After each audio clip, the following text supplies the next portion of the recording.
Magandang araw bagong Pilipinas. Nananatiling maayos at kontrolado ang sitwasyon ngayon dito sa Calao Avenue, Ermita, Manila sa gitna ng isinasagawang kilos protesta ng anak bayan at iba pang grupo kasabay ng pagdiriwang ng ika-128 anibersaryo ng kalayaan ng Pilipinas.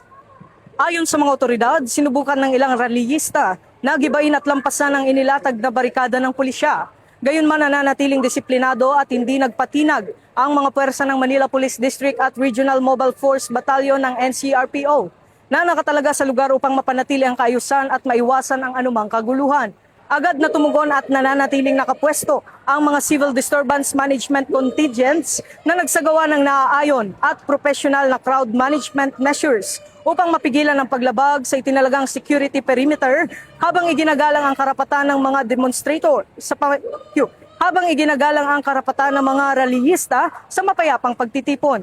Personal ding nagtungo sa lugar si Police Major General Anthony Aberin, Regional Director ng NCRPO, upang inspeksyonin ang deployment ng mga tauhan at tiyakin ang kahandaan ng mga puwersang nagpapatupad ng seguridad.